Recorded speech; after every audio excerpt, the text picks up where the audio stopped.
Buenos días para todas las personas que se conectan el día de hoy a esta charla titulada Alzando la voz, relatos de dramaturgas sobre el conflicto armado en Colombia. Mi nombre Diana Rodríguez y quiero iniciar esta reflexión con este fragmento de una obra titulada Quilé.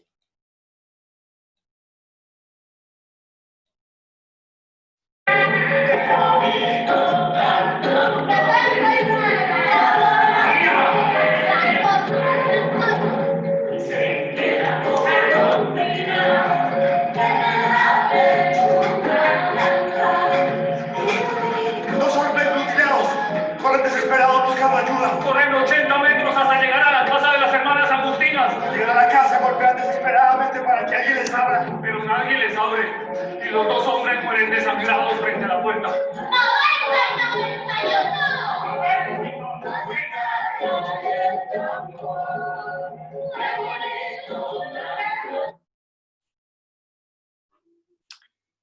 El relato que acabamos de ver habla sobre una masacre cometida en Colombia, la masacre de Bojayá, y este grupo de teatro monta un texto de un dramaturgo colombiano, Quilele, y lo lleva a escena.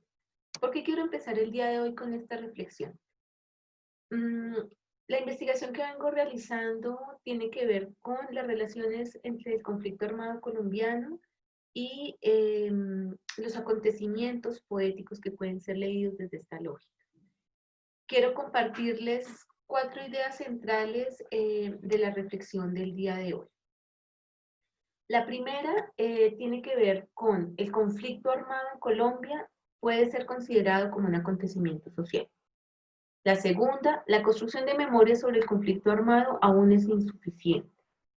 La tercera, el teatro puede ser considerado un acontecimiento de orden poético. Y la cuarta, las art-biografías como metodología emergente aportan en el diálogo entre la construcción de memorias y las poéticas teatrales. La reflexión del día de hoy parte de una investigación más amplia de los estudios doctorales que estoy realizando en este momento, denominada el acontecimiento social al acontecimiento poético. Relatos sobre conflicto armado en Colombia. Y el día de hoy les voy a presentar 2 de esos relatos, 2 dramaturgas, 2 mujeres colombianas, 2 mujeres de teatro, Liliana Hurtado y Paola Guarnizo. Con respecto al primer elemento, el conflicto armado puede ser considerado un acontecimiento social. Esta reflexión la hago a partir de las reflexiones, de los aportes de Deleuze y de Sisoc.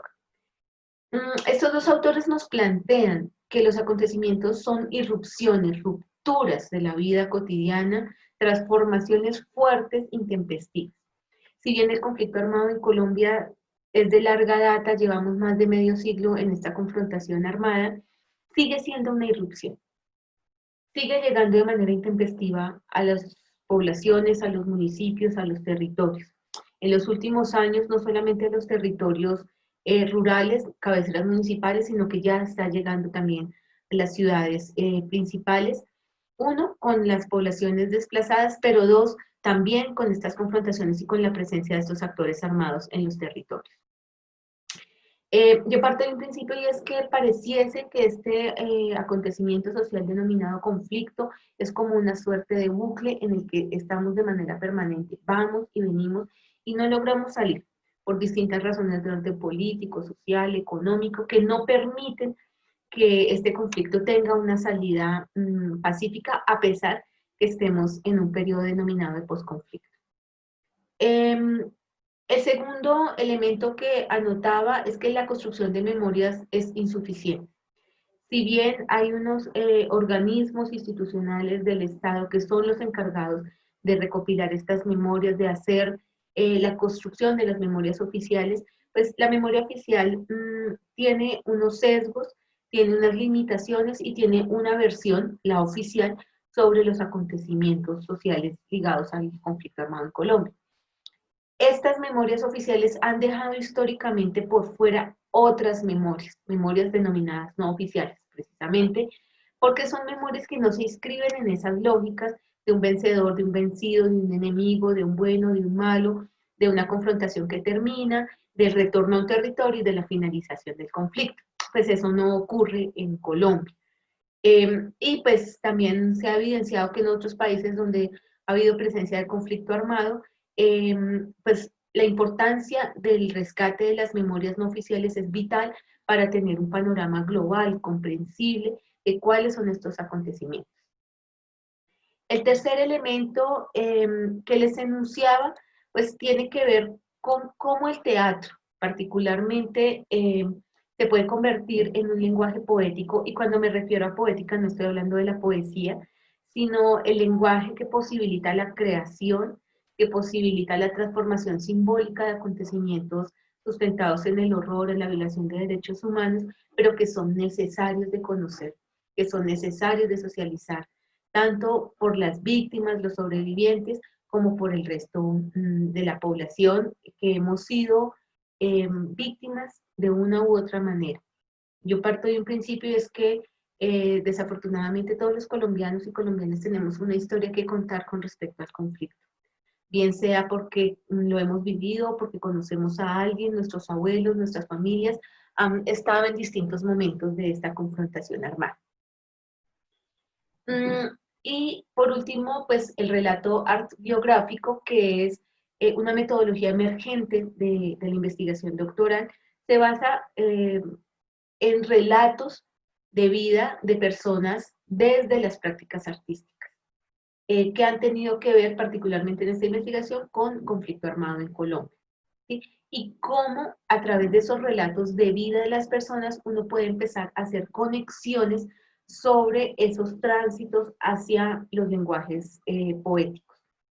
Cómo el haber conocido a una víctima en un territorio, cómo haber abordado un texto investigativo, cómo haberse enterado de las situaciones de desplazamiento, de ejecuciones extrajudiciales, conmueven y hacen que el creador o la creadora empiece a generar unos vínculos, unos tránsitos que llevan ese acontecimiento social basado en el horror a un lenguaje poético para que los públicos, para que el mismo creador e incluso los habitantes de los territorios que han sido azotados por la violencia puedan hacer, uno, reparaciones simbólicas; dos, reconocimiento de los acontecimientos; tres, una reconstrucción colectiva de la memoria.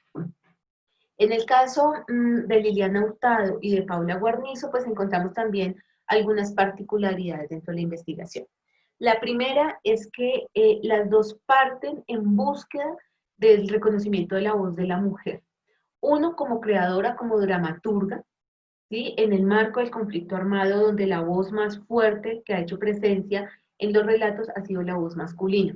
No con ello diciendo que no tenga validez, pero hay circunstancias del conflicto armado que han sido vividos por mujeres y que han sido narradas por hombres. Esa es una primera reflexión de nuestras dos artistas. Y cómo es necesaria la voz de las mujeres para narrar, para contar, para dirigir, para hacer dramaturgias alrededor del conflicto armado en Colombia. Entonces, en esa búsqueda de su propia voz como creadoras, empiezan, ahí es donde irrumpe el conflicto armado y les llama la atención y les dicen, oiga, aquí estoy, es necesario que hablemos de esto. Y en un segundo momento también es importante poner la voz de las mujeres, sus historias en estas narraciones poéticas. Pues hemos sido, y las mujeres en los territorios rurales han sido una de las más violentadas, uno de los sectores más violentados por el conflicto armado.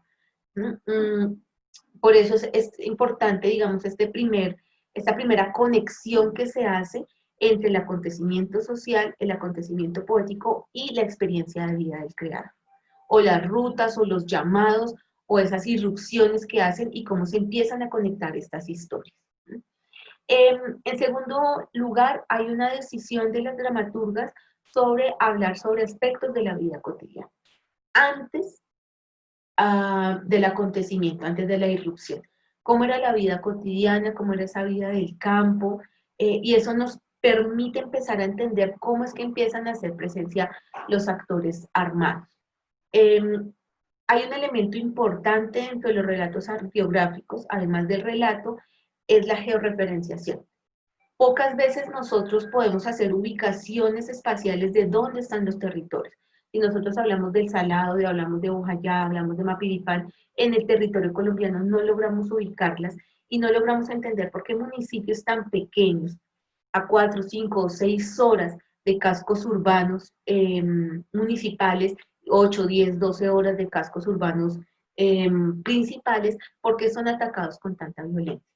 Cuando nosotros empezamos a hacer ese ejercicio de georreferenciación en la investigación, empezamos a ubicar dónde están en el territorio, cuáles son los corredores importantes que transitan por allí, de narcotráfico, de cultivos de palma, de ganadería extensiva, y se empieza a comprender por qué son atacados de esa manera tan violenta. Hay un elemento también que es importante dentro de la dramaturgia de estas creadoras y tiene que ver con la búsqueda de un lenguaje también comprensible, ¿sí? ¿Por qué? No son obras de corte didáctico, ¿sí? Porque son obras que van a los territorios, pero también son obras que se presentan y que encuentran diálogos con estudiantes universitarios, con población urbana que no ha tenido contacto, y la versión sobre el conflicto armado ha sido bastante tergiversada. Entonces, esa búsqueda del símbolo, de la imagen, de lo sencillo de la vida, tiene una contundencia importante en la reconstrucción de la memoria, ¿sí? Porque no es el gran acontecimiento, no es esas demandas, sino es lo pequeño, lo que se destruye, ¿sí? Lo que se reconfigura y todos los esfuerzos que hacen las poblaciones para volver pues, a seguir viviendo. Es importante también resaltar que en este ejercicio de creación hay unas búsquedas de archivos, hay unas indagaciones, hay unas investigaciones previas, que parten del escuchar a sobrevivientes de estos acontecimientos, de las masacres, pero también de leer los relatos que reposan en instituciones como la Defensoría del Pueblo, o como investigaciones que se han hecho desde el Centro de Memoria Histórica, con un documento que es emblemático, que es el documento del Basta Ya. Entonces, esta búsqueda de archivos, este diálogo con sobrevivientes, hace que este tránsito, estos vínculos entre el acontecimiento social y el acontecimiento poético, empiecen a trazarse de manera muchísimo más específica, ¿sí? No son grandes trazos, sino que lo que se busca en esta reconstrucción de memoria es ir sobre aquellas cosas que son obvias, aquellos sucesos que se dieron y no son narrados porque quedan eclipsados por la brutalidad de la situación, ¿sí?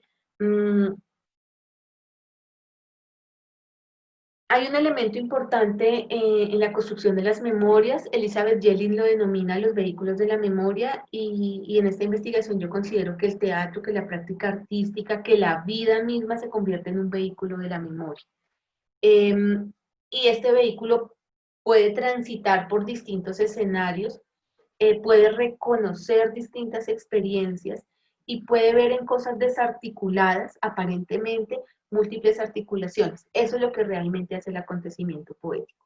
Articular aspectos de la vida, del acontecer, de los territorios, de los hechos que parecen inconexos, poderlos juntar y poder a través de un lenguaje poético, de un lenguaje simbólico, poder hacer esa reconfiguración y esa reconstrucción de memoria. Finalmente, esto nos ha permitido encontrar algo que yo he denominado los núcleos de creación poética.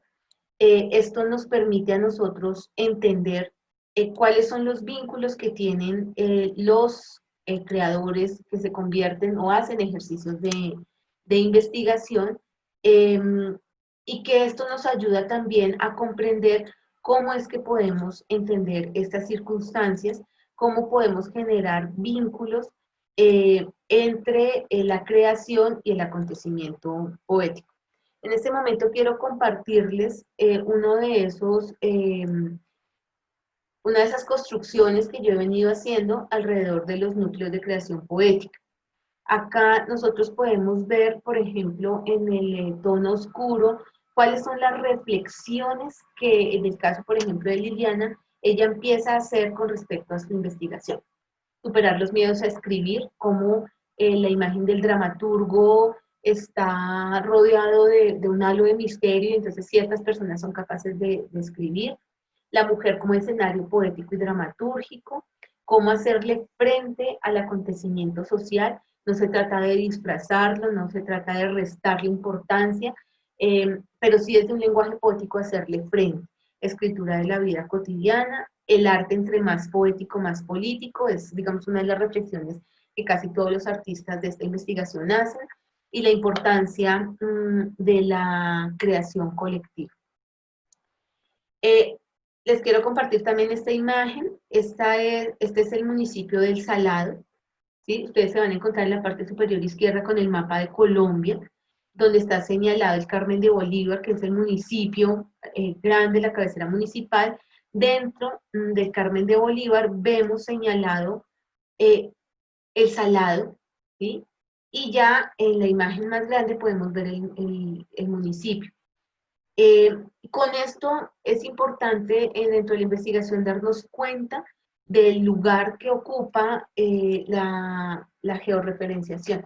Un municipio tan pequeñito en un lugar apartado de Colombia con una de las masacres más crueles eh, y más terribles durante 3 días sin ayuda de fuerza pública, organismos internacionales, ni Cruz Roja, nada. La población quedó sola en esta situación, y Paola Guarnizo lo que hace es tomar ese momento previo del miedo, del sentir que ya vienen, que están llegando, y hablar de esos días previos a la masacre del Salar.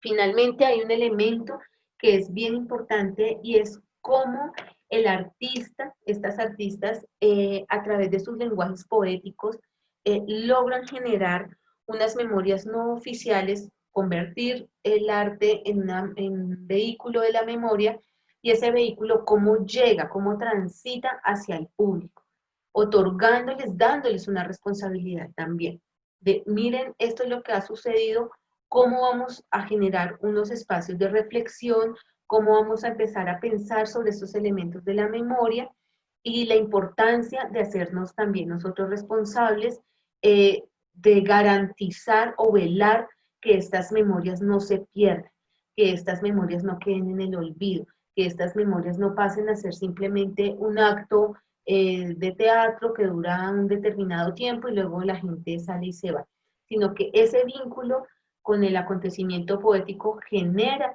un vínculo con el acontecimiento social y una necesaria construcción y exigencia de visibilización de las memorias. Finalmente, hay un campo de reflexión que me ha ayudado mucho a comprender estas negaciones, esta falta de comprensión sobre las memorias, y tiene que ver con las epistemologías del sur. Desde 3 escenarios básicamente: el colonialismo, el capitalismo y el patriarcado. El primero, referido a cómo desde el colonialismo se genera una perspectiva de unas culturas menores, de unos grupos menores, y así son vistas muchas de las comunidades que son víctimas del conflicto armado, como grupos sociales menores, desordenados, con poco desarrollo tecnológico, eh, con tradiciones culturales, simbólicas, como en el caso de Bojayá, y los ritos fúnebres con las cantadoras, con los alabados, como si fuesen elementos exóticos, ¿sí? Y no que demuestran la destrucción de unas relaciones conviviales en una comunidad. El segundo tiene que ver con el capitalismo y cómo los territorios donde se dan estas confrontaciones son territorios necesarios para el desarrollo industrial del país, ¿sí? Y cómo las narraciones que se hacen sobre estos acontecimientos pues van justificando la apertura violenta de los territorios en pro del desarrollo. Y finalmente, pues, la lectura patriarcal de la memoria oficial, donde se minimizan los impactos, se ven como hechos aislados, eh, como situaciones obvias dentro del proceso de avance y de confrontación armada. Entonces es importante esta reflexión porque el acontecimiento poético logra también adentrarnos en esa reflexión y es, estos acontecimientos se dan por qué razón, ¿sí? Esa visión de bueno o malo realmente es suficiente. Ese señalamiento que muchas veces se hace de que eran auxiliadores, que muy seguramente estaban metidos en situaciones ilegales, eh, se ven, digamos, instaladas en el imaginario social de la población y estos acontecimientos poéticos, estos vehículos de la memoria, facilitan conocer esa otra versión. ¿Sí? No para buenos y malos, y resalto esto de manera tajante, porque el conflicto armado en Colombia es mucho más complejo que un bueno y un malo de un actor que llega y es desplazado por otro. Entonces, estas son a grandes rasgos las reflexiones de este componente desde la perspectiva de las mujeres, desde la perspectiva de dos dramaturgas. La investigación, digamos, tiene otros componentes, con otros dramaturgos, con actores y con otros acontecimientos sociales ligados al conflicto armado. Por ahora, bueno, el tiempo siempre es corto. Quisiera agradecerles a los organizadores del evento por permitirme socializar un poco estas reflexiones. Una invitación pues a las personas que escuchan la conferencia el día de hoy, a que indaguemos un poco más en estos temas, en que nos arriesguemos y en que propongamos pues acciones de reconciliación, acciones de investigación y generación de nuevos saberes. Muchísimas gracias.